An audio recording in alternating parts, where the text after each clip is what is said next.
Buenas tardes, gracias por acompañarnos. Continuamos con el ciclo de conferencias sobre la declaratoria de la Semana Santa en Iztapalapa como Patrimonio Cultural Intangible. Y en esta ocasión tenemos como invitado al doctor Iván Gómez César. Él es investigador, profesor investigador de la UACM y de la sede Coatepec, y él es uno de los especialistas más reconocidos sobre el tema de los pueblos y los barrios originarios de la Ciudad de México, y entre muchos otros alcaldías que ha trabajado, se encuentra, por supuesto, Iztapalapa, aunque ha escrito un par de libros sobre la alcaldía Milpalta, donde yo lo conocí a partir de su texto, para que sepan los que aún no nacen, sobre la memoria de Milpalta, y en esta ocasión lo invitamos para que nos venga a compartir su larga trayectoria de investigación que ha realizado entre los distintos barrios y sobre la alcaldía, los pueblos originarios de Iztapalapa, y damos la bienvenida al doctor Iván Gómez César. Muchas gracias, tocayo. Doctor Gómez César, muchas gracias por acompañarnos.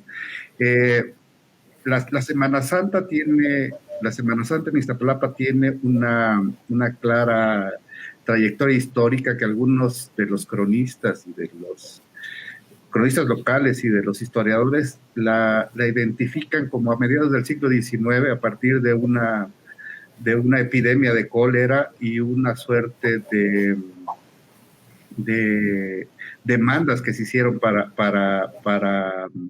de manera profiláctica para resguardarse de la enfermedad, y para los que habían adquirido la enfermedad, pues para curarse, ¿no? De ahí a la fecha, pues han pasado más de 150 años, y el panorama poblacional, pensamos que a mediados del siglo XIX más del 60% de la población en el país, y supongo que la ciudad también era indígena. Ahora, con toda una explosión demográfica en México distinto, con un Estado nacional, la composición ha variado, ¿no?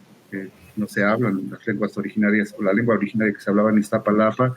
Sin embargo, la ritualidad y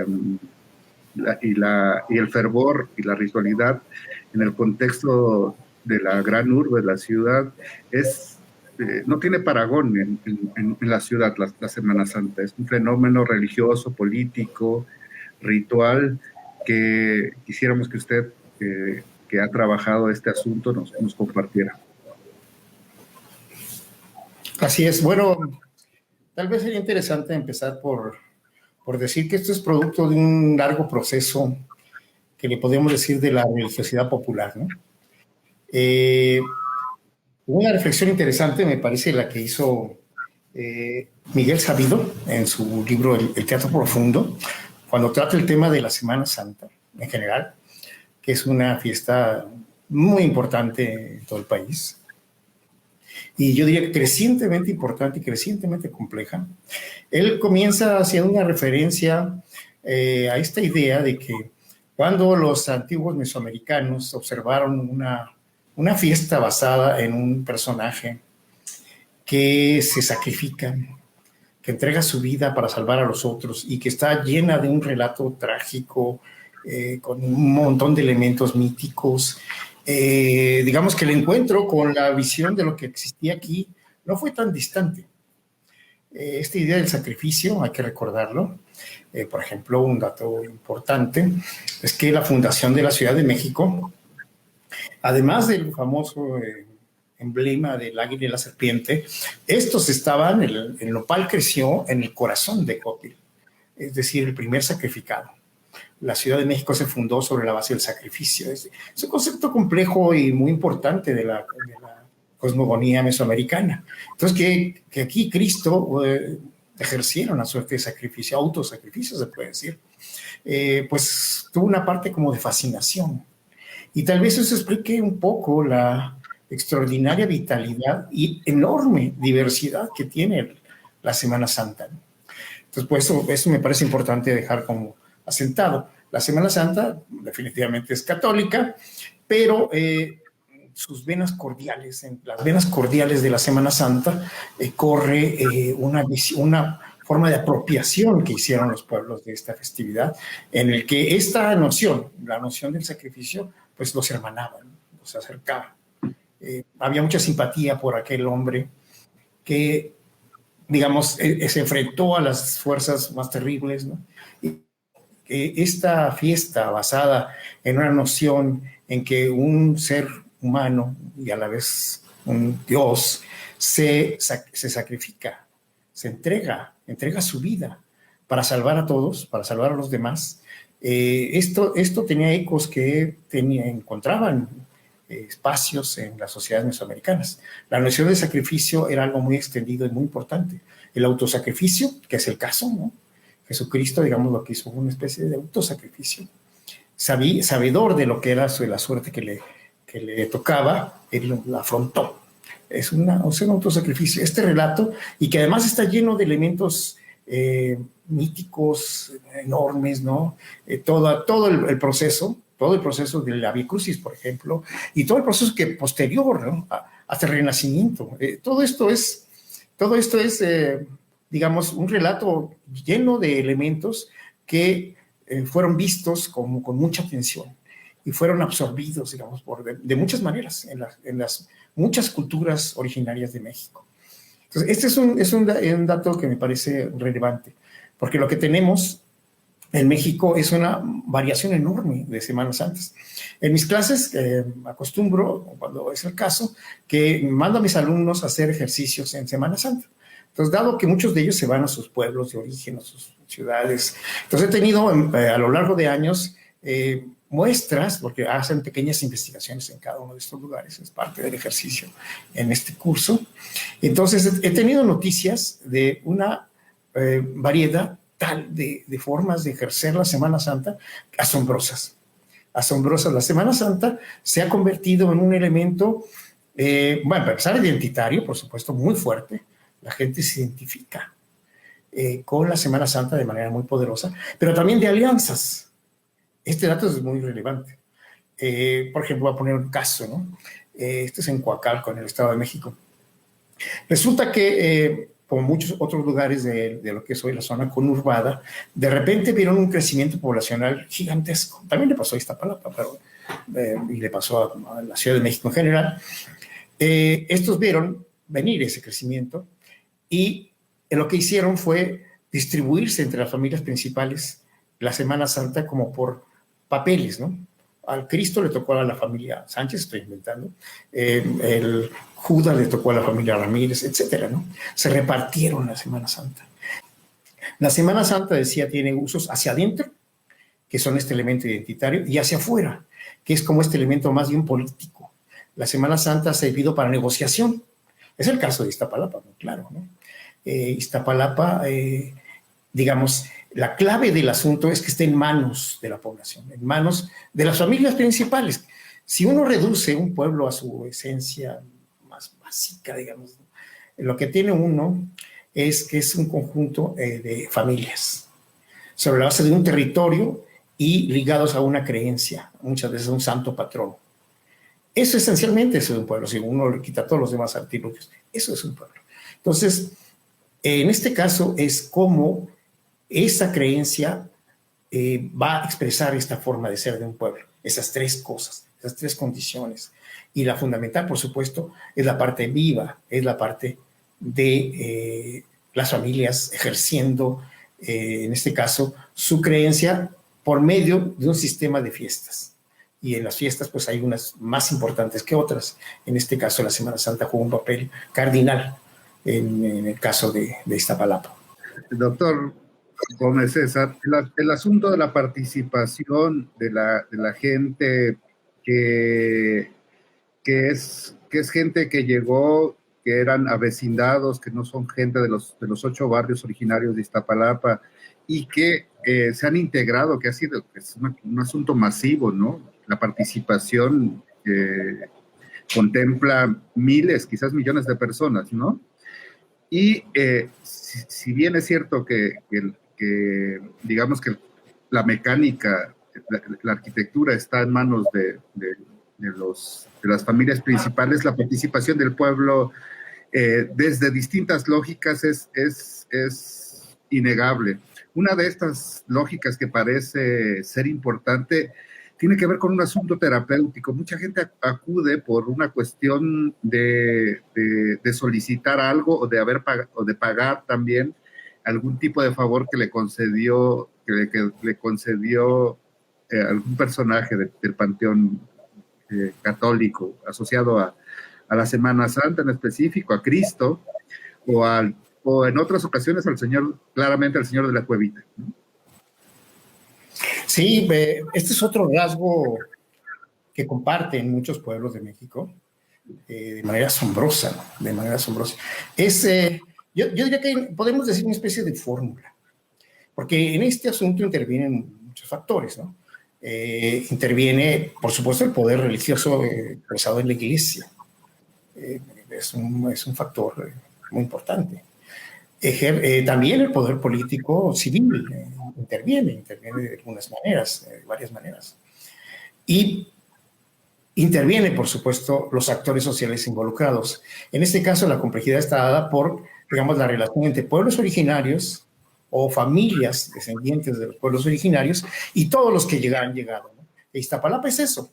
Un porcentaje pequeño es de la gente que ya estaba y un porcentaje altísimo es de los que llegaron.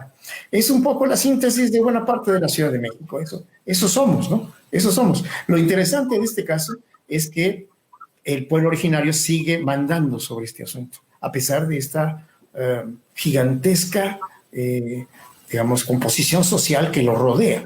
A pesar de ello, han tenido la capacidad de hacerlo. Es un poco lo que decía hace un momento. La fiesta hacia adentro ejerce una función de identidad y hacia afuera ejerce una función de alianzas sociales, políticas y de todo tipo. Yo decía que la fórmula es esta. Mientras menos presencia tienen esos otros actores, es decir, la iglesia, mientras menos determina la iglesia o el poder civil lo que ahí se hace, porque así pasa, ¿no?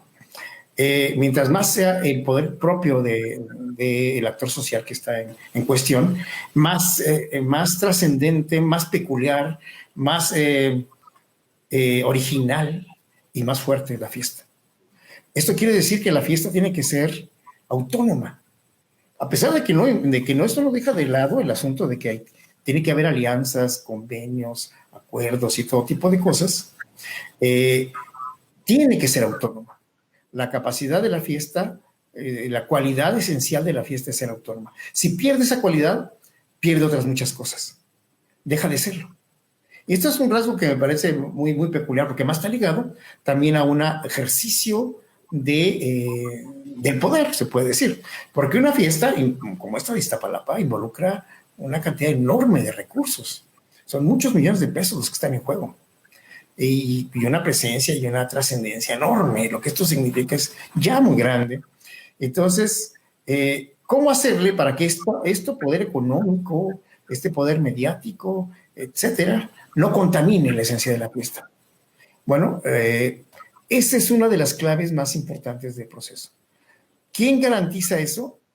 Pues bueno, el que la fiesta sea autónoma y que sean ellos los que la sigan determinando.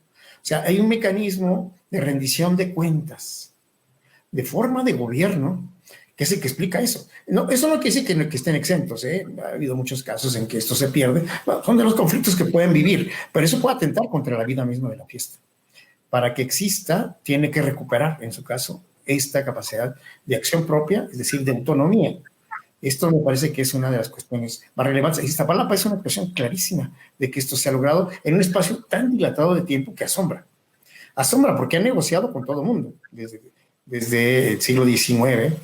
Hay algunos dicen que desde el siglo XVIII, fines del XVIII, pero claramente como gran teatro, porque esa es una distinción importante que ahorita lo mencionaré más adelante, como gran teatro, la Semana Santa implica una capacidad enorme de acción. Esto me parece que es vital y de acción autónoma, que yo, digamos, recalcaría este elemento como algo, ¿verdad?, central del proceso.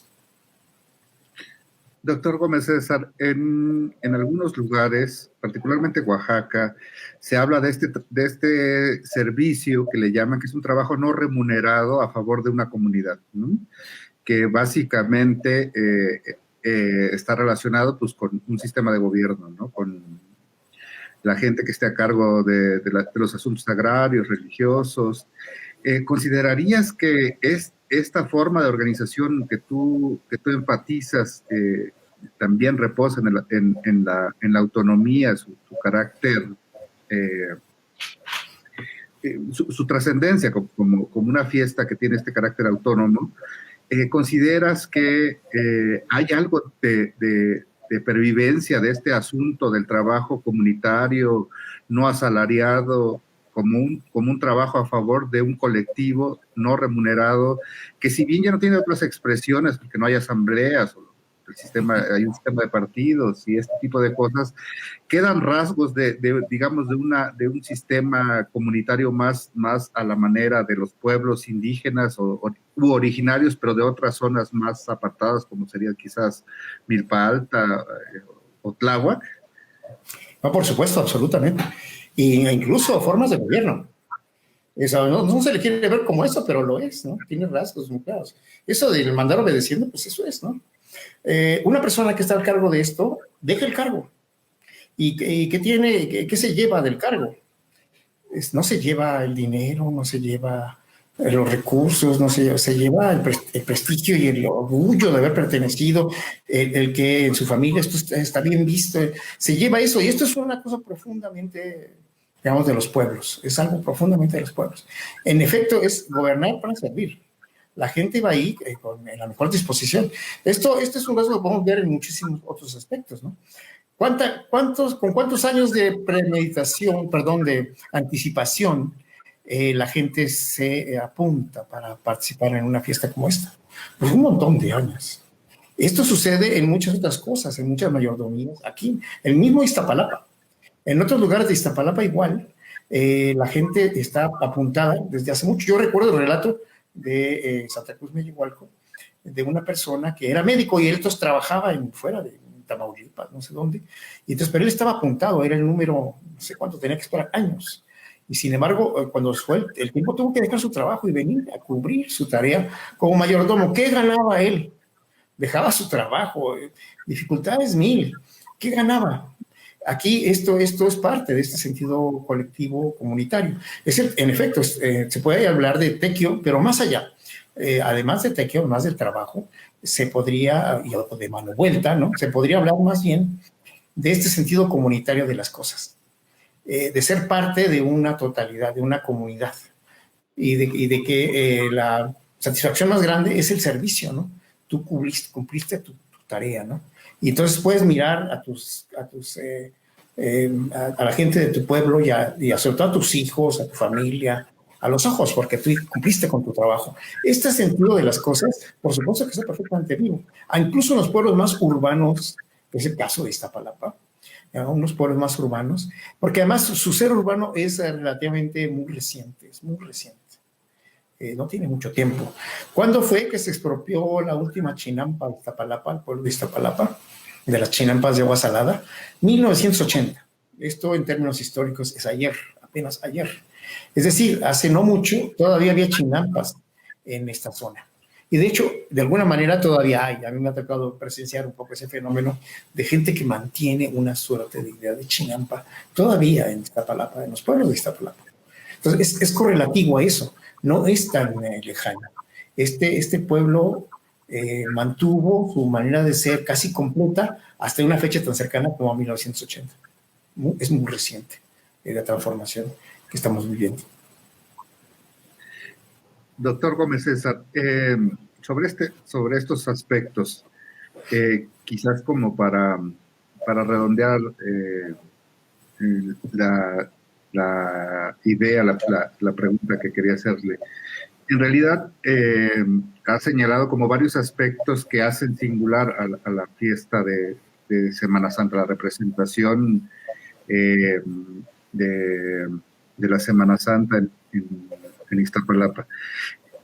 ¿Cuáles consideraría en general como los rasgos principales que la hace sobre todo singular, dado que en la ciudad se representa la Semana Santa y en todos los pueblos del Orbe, en Río de Janeiro, en Mazatlán, en cualquier, incluso en la ciudad se hace en muchos pueblos originarios. Sin embargo, decía al inicio que la Semana Santa en Iztapalapa no tiene paragón en la ciudad, ¿no?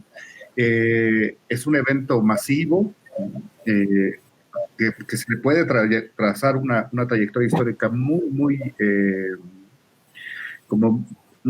clara, que hay cronistas, historiadores que lo han hecho, ¿no? Hay como claramente también un raigambre, como un aspecto profundamente no solo indígena, sino náhuatl, ¿no? Con la idea de Cristo Sol, que no es tan claro como se ha trabajado en la Huasteca, por ejemplo, con este asunto de Cristo Sol, ¿no? Pero sí está ahí, tú lo decías, ¿no? El personaje pobre que se autoinmola, ¿no? Suena muy parecido al mito de los soles, ¿no? Sin embargo, ¿qué consideras o cuáles consideras que son los rasgos que realmente en esta pluralidad de Semana Santa, cuál crees que es el rasgo que realmente caracterice y que no posea otra en la Ciudad de México, y la haga que la hayan declarado patrimonio cultural de la Ciudad de México y que ahora entre varios intelectuales, pero sobre todo historiadores y cronistas locales, y justo la COSIAC, o sea, las formas organizativas locales han estado impulsando para que se dé el reconocimiento y se haga la gestión ante la UNESCO para que sea considerado patrimonio cultural intangible de la humanidad. ¿Y qué crees que radicaría tú como experto en la ciudad, en religiosidad popular, su singularidad? Bueno, tal vez convenga aquí mencionar que en el mismo Iztapalapa hay otras celebraciones de gran teatro de Semana Santa, hay otras, y más recientes, lo cual es todo un fenómeno. Está el caso de Tezonco, por ejemplo, y hay hay varias.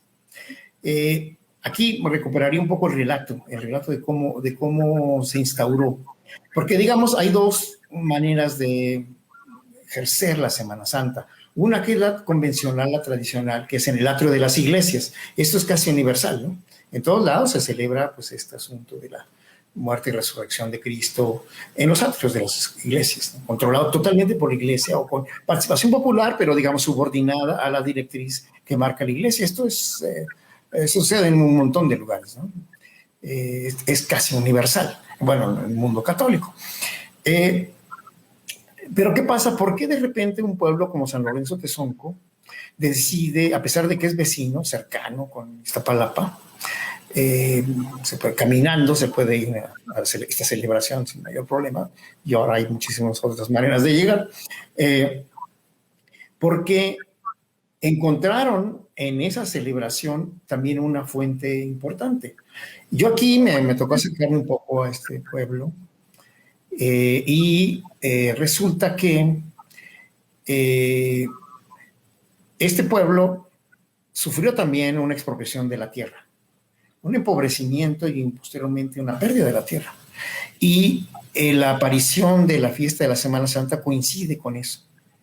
Cuando uno le pregunta a la gente, entonces el relato es más bien casuístico, ¿no? Lo que pasó es que mi compadre conocía la fiesta y un poco le explicó al otro cómo se hacía. Bueno, pero esta es la manera en cómo se practica, en cómo se llevó adelante, ¿no? El conocimiento, cómo se transfirió, etcétera. Pero realmente no explica por qué tuvo éxito, a pesar de estar tan cercana a la gran fiesta de Iztapalapa, ¿por qué se hizo otra? Y otras, estamos hablando de otras. Esto lo pongo de relieve porque me parece importante un poco los mecanismos que esto revela. Lo hicieron porque una vez que el pueblo perdió la tierra, perdió el horizonte, perdió la laguna, perdió los peces, perdió las aves, perdió el paisaje y muchas veces la forma de sostenerse, también perdió un poco las ganas de vivir. Y el riesgo de desintegrarse fue grande. El riesgo de morir como pueblo, de debilitarse enormemente fue grande. Necesitaban un recurso muy poderoso para volver a verse, para volver a juntarse.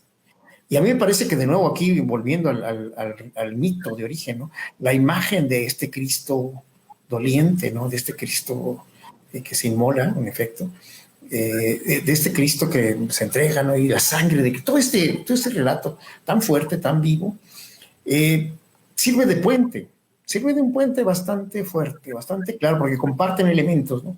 Y entonces se estableció una fiesta que ahora no es, por supuesto, ni con mucho tan grande como la de Iztapalapa, pero estamos hablando de más de 2 decenas de miles de personas.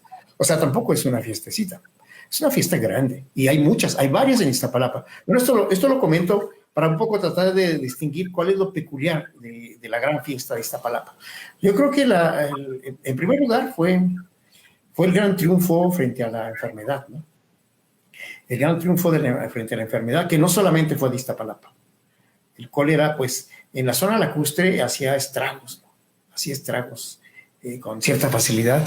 Y además, es probable que para la Cuenca de México haya sido una secuela de enfermedades. Eso ahora nos parece más cercano porque estamos viviendo una de ellas.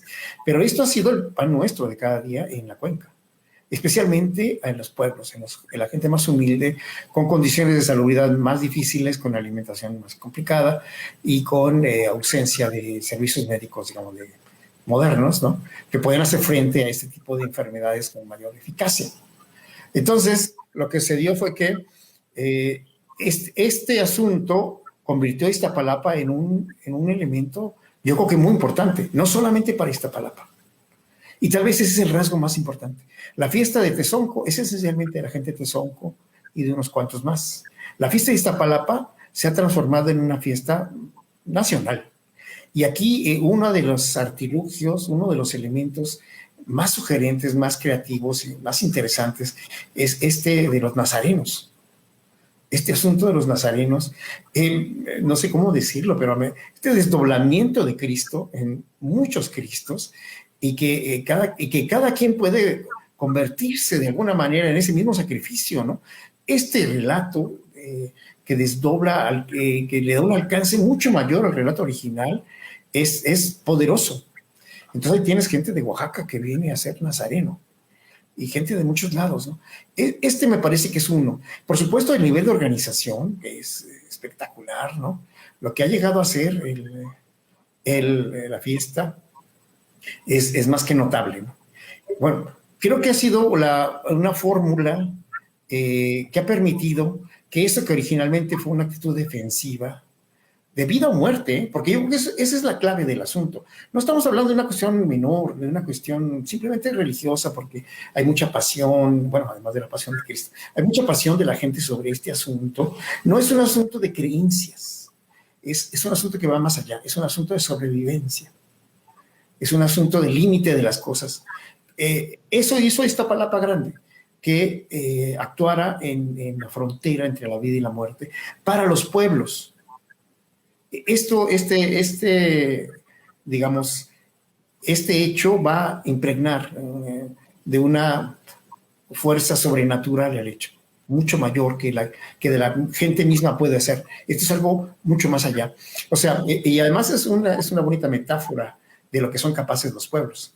Los pueblos unidos y que creen firmemente en sí mismos y que salen adelante a pesar de la tremenda mortandad que significó en ese tiempo el cólera, están dando un mensaje en verdad mucho mayor, mucho más poderoso, mucho más potente. Están dando el mensaje de triunfar sobre la muerte. No es poca cosa. Por eso creo que el eco con Cristo se encuentra como razonable. Ese eco, digamos, se encontró de manera natural. Lo que hicieron ellos fue enfrentarse a la muerte que implicaban, casi por definición, ¿no? Los relatos de la época son bastante fuertes de lo que implicó el cólera no solo en Iztapalapa, en todos los pueblos ribereños, porque recuerden ustedes que el cólera se transmite mucho por el agua. Entonces, creo que acudir al expediente de creer en sí mismos, eso es lo que tiene de fuerte Iztapalapa. Eso es lo que lo convirtió en ejemplar. Y eso es lo que le permitió hacer el puente para que otros pueblos encuentren en el Iztapalapa un elemento central. Y otra cosa muy importante, mucha gente que no necesariamente es de los pueblos, pero que comparte elementos culturales básicos con los pueblos. Porque aquí se escuchan ecos de esta idea del México imaginario, ¿no? Es decir, la gente comparte muchas cosas más, a pesar de no ser gente de un pueblo. Compartimos una cantidad enorme de saberes, de creencias, de actitudes, que a veces inconscientemente ahí están, ¿no? Ahí están establecidos, y que cuando encuentres un espacio, pues ahí puedes, digamos, estrechar la mano del otro, porque te ves reflejado en él. Eso es lo que hizo Iztapalapa. Dejó de ser la fiesta de un solo pueblo, o de un pueblo muy complejo, que siempre lo fue, un pueblo importante desde mucho tiempo atrás, lo convirtió en una fiesta de un alcance mucho mayor, ¿no? Y creo que es un mérito indudable y una razón poderosa para que se pida declaratoria de patrimonio cultural y material. Muchas gracias, doctor. Hay un asunto también que tiene que ver con la centralidad, ¿no? El santuario más importante, al cual, por cierto, acuden la gente que participa en Iztapalapa, también hacen sus propias mandas, está en la Basílica, ¿no?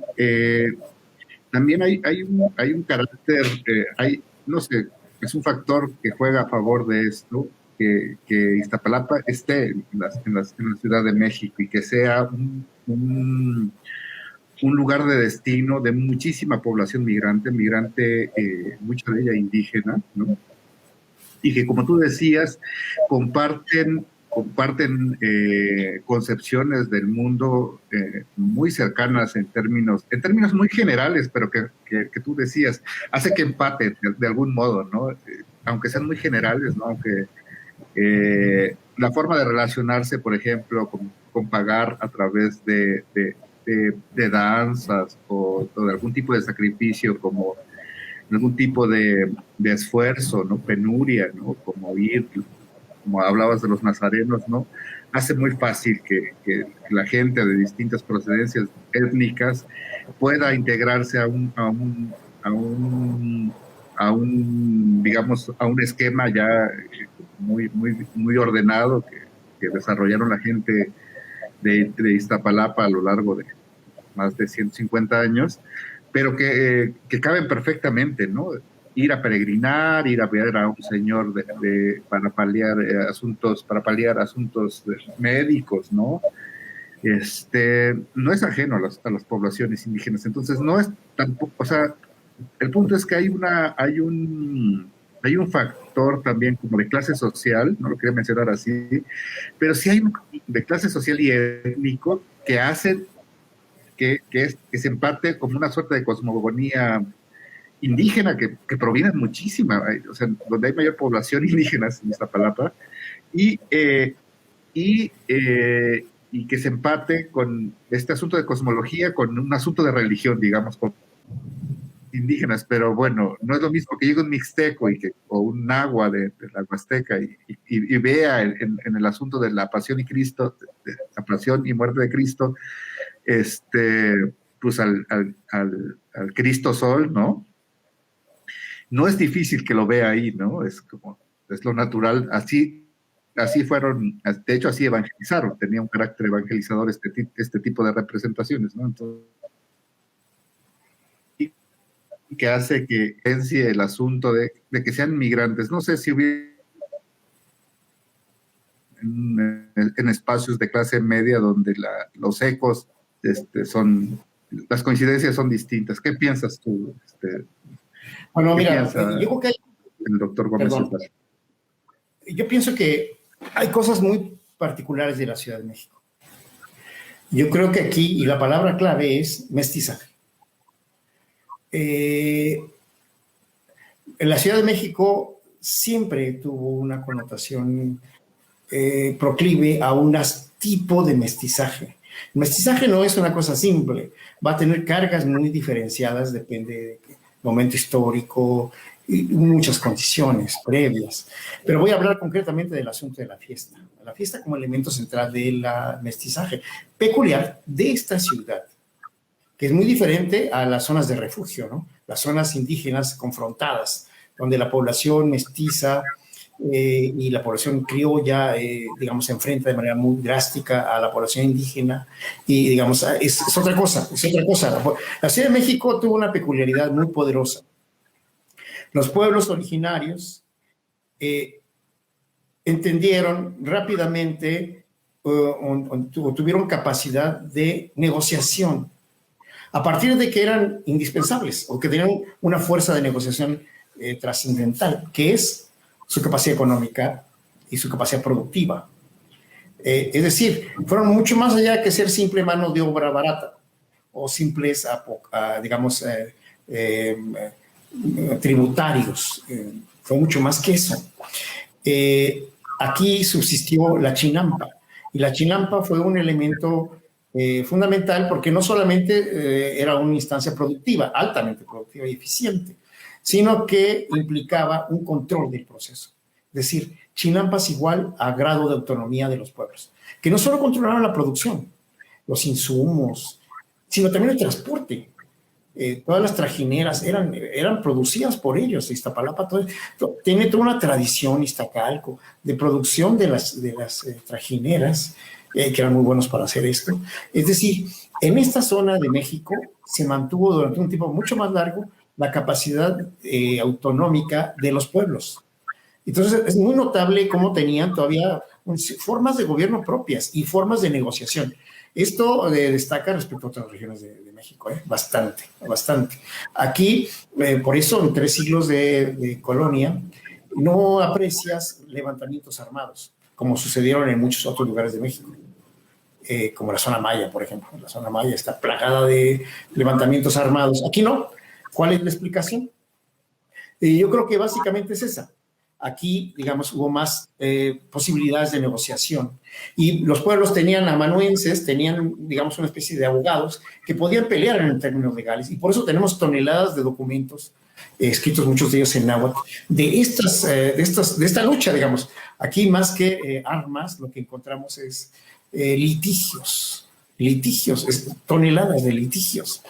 Esto es un dato muy peculiar. Se sabe de algunos levantamientos muy pequeños, muy localizados, uno por hambre y otro sí muy interesante, que ahora entiendo que se está historiando, de que sí era como un movimiento indiano, ¿no?, de recuperación del México Tenochtitlan, pero que no pasó a mayores, fue descubierto y reprimido. Es decir, no tuvo capacidad de mucho más. ¿Y eso por qué? Digamos, porque la tendencia principal no era esa, era la negociación. Y este es un dato relevantísimo. Siempre los pueblos de la cuenca tuvieron esa capacidad de negociación y los instrumentos para hacerlo. O sea, los actores, los intelectuales para hacerlo. Entonces, bueno, pues esto es una tradición muy importante de esta zona del país. Entonces, bueno, que aquí se diera eso me parece como hasta cierto punto natural, ¿no? Tiene que ver con la relevancia que tiene esta fiesta en Iztapalapa. Iztapalapa era una zona muy importante, llegó a ser una zona muy importante, que pasó a una condición completamente diferente una vez que pues se vivió todo este proceso de crecimiento urbano y de desecación, etcétera, etcétera, de expropiación, en fin, todas las cuestiones que vivimos, sobre todo desde finales del siglo XIX. Desde finales del siglo XIX, toda esta zona empezó a sufrir fuertes embates de poder de los caciques, que ahora sí, digamos que golpearon de manera mucho más decidida a las zonas que se habían mantenido con ciertos márgenes de autonomía. Empezaron a ser golpeadas de una manera mucho más contundente, mucho más fuerte. También por el crecimiento poblacional, en fin, por muchas razones. Entonces, esto explica muchas de las peculiaridades. La otra cosa que quería comentar es decía, el mestizaje. Hay constancia, está bastante bien historiado, como el núcleo del poder español y luego criollo, el centro de México, que estaba plagado, por cierto. Por ejemplo, un detalle interesante, en 1850 se localizan 350 pulquerías en lo que es hoy el centro histórico, que antes era toda la ciudad, ¿no? En ese núcleo pequeño había 350 pulquerías. En cambio, el tipo de cantinas españolas eran muy poquitas. O sea que todo el mundo, hasta los criollos, todos tomaban pulque. Era una ciudad muy aindiada, A pesar de esos rasgos culturales, sin embargo, sí había una tendencia de separar, diferenciar, como diera lugar, ¿no? Que la población indígena no contaminara, no estuviera lejos, a veces con poco éxito, esto con poco éxito, pero lo intentaban, ¿no? O sea, uno de los rasgos es la fiesta. El caso más claro es el carnaval.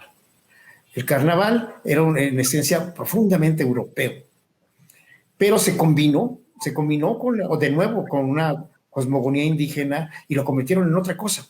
Pero lo interesante es que no solamente eran indígenas, sino que los mestizos, digamos, la naciente generación espontánea de muchísimos mestizos, se sumaron, los pobladores pobres de carácter mestizo, se sumaron a los indios, o no sé, unos a otros, y entonces cuando expulsan del centro de México al carnaval indígena, se van con todo y todo, y se va convirtiendo en una cosa crecientemente diferenciada. El carnaval en México, los carnavales en México, podría ser una cosa similar, paralela a la Semana Santa, van a tener un carácter profundamente propio, pero profundamente mestizo. Ambos fenómenos en la Ciudad de México van a lograr esa alianza social de los pobres, que no necesariamente son indígenas, es más, muchas veces rechazan ser indígenas, pero que se encuentran en espacios privilegiados. En este caso, la Semana Santa y el Carnaval son dos de los más importantes, digamos, lugares en que se van a encontrar. Lo que tenemos hoy es esa herencia, es una fiesta con un corazón indígena en la forma en que se realiza, pero con como expresión de una alianza social en la que intervienen muy seriamente la población mestiza. Doctor Gómez César, estamos sobre el límite del tiempo y si quisiera redondear esta charla con algún tipo de comentario final, reflexión final, a propósito de la declaratoria que quieren, que están impulsando la gente de Iztapalapa, y en ese contexto es que se creó este ciclo de conferencias para que la Semana Santa sea considerada patrimonio cultural intangible ante la ONU. ¿Qué rutas, qué vislumbra usted? ¿Qué tipo de trayectorias, rutas vislumbra usted para alcanzar ese propósito? Bueno, yo tuve oportunidad de echarle un ojo al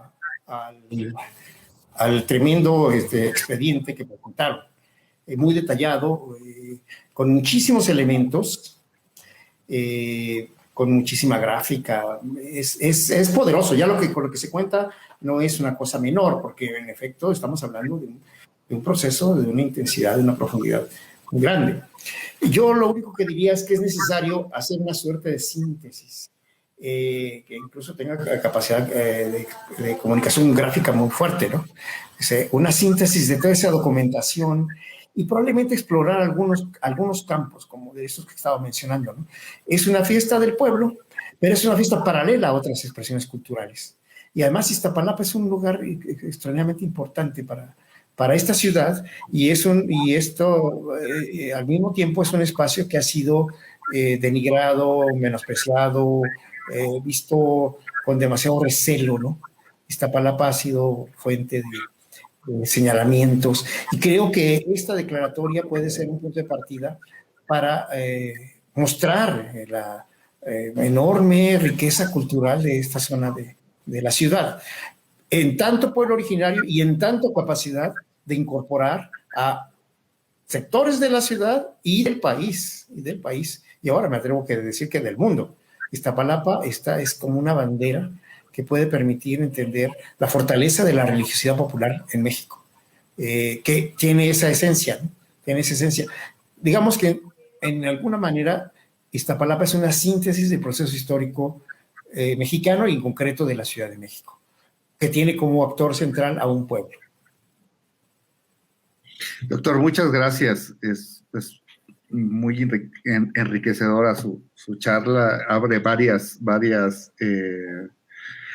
vetas para explorar esta idea de Iztapalapa como la gran caja de experimento de la modernidad también, ¿no?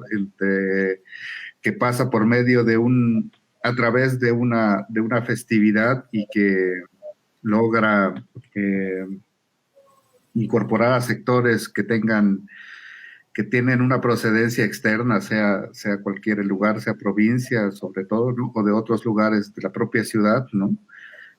Con los procesos de gentrificación y que se van yendo las clases populares cada vez más hacia las orillas, y tiene esta capacidad de integrarlos, de volverlos gente de este lugar a través de varios mecanismos, por supuesto, pero entre uno de ellos, sin duda, la Semana Santa, la participación que no está negada a propios y extraños, y que eso es un factor de cohesión fortísimo que permite que tenga esta dinámica tan cosmopolita, tan urbana también, donde la vida indígena no se excluye la participación de la vida indígena no está excluida de estos procesos, ¿no? Le agradecemos mucho que haya estado con nosotros compartiendo pues, el conocimiento que tiene de hace muchas décadas, que lo hace usted un especialista en la ciudad y en muchos otros temas, y estamos muy agradecidos con usted. Al contrario, muchas gracias a ustedes.